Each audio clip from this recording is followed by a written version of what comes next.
Have you ever looked at a world map and wondered, why do planes avoid flying directly over the Pacific Ocean? Is it because it's too big, too dangerous, or is there something we're not being told? Today on Flipside 05, we unravel one of aviation's most misunderstood mysteries, strap in because the truth is more fascinating than fiction. Welcome back to Flipside 05, where we take you inside the cockpit and behind the clouds. I'm your host Solomon. Let's get into it. Why don't commercial planes usually fly straight across the Pacific Ocean? The answer lies in a mix of aviation science, navigation, strategy, safety protocols, and a bit of geography. The Pacific Ocean is the largest body of water on Earth. It covers over 63 million square miles. That's more than all the land masses on Earth combined.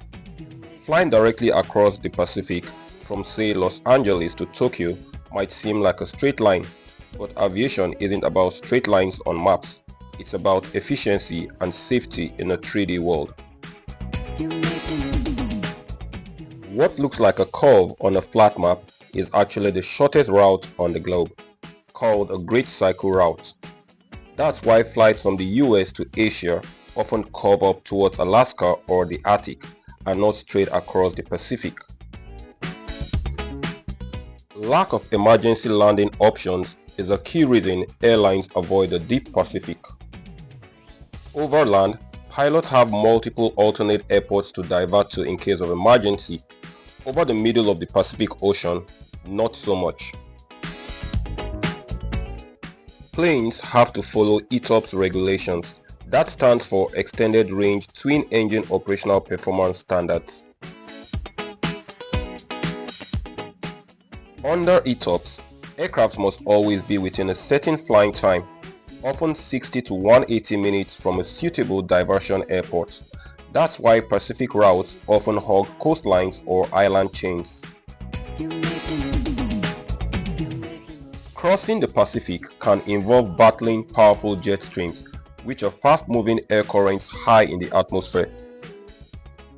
Pilots plan routes that take advantage of favorable tailwinds and avoid strong headwinds, which often means flying over the North Pacific or near the polar routes. The Pacific Ocean has limited radar coverage.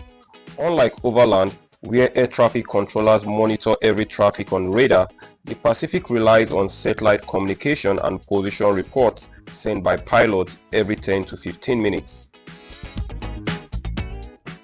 This makes real-time traffic management harder and adds risk. To mitigate that, aircraft fly specific oceanic tracks that are tightly coordinated between countries and aviation authorities. Now, let's bust a myth. Planes do fly over the Pacific Ocean, but they do so along routes that are strategically planned. Flights from San Francisco to Sydney or from Honolulu to Tokyo, all those are over the Pacific, just not dead center across the widest part. It's not a no-fly zone, it's just smart aviation science in action. So next time you're flying from LA to Asia and notice your flight path curving towards Alaska, don't be alarmed, it's not a mistake and you are not lost. You're witnessing the marvel of global aviation planning at work, where maths, physics, safety and strategy come together to make flying safer and smarter. And that's the flip side of why planes don't usually fly straight across the Pacific Ocean. If you enjoyed this deep dive, smash that like button, subscribe and share this video with someone who loves aviation as much as you do. What's the longest flight you've ever been on? Leave a comment below. Until next time, I'm Solomon and this is Flipside 05.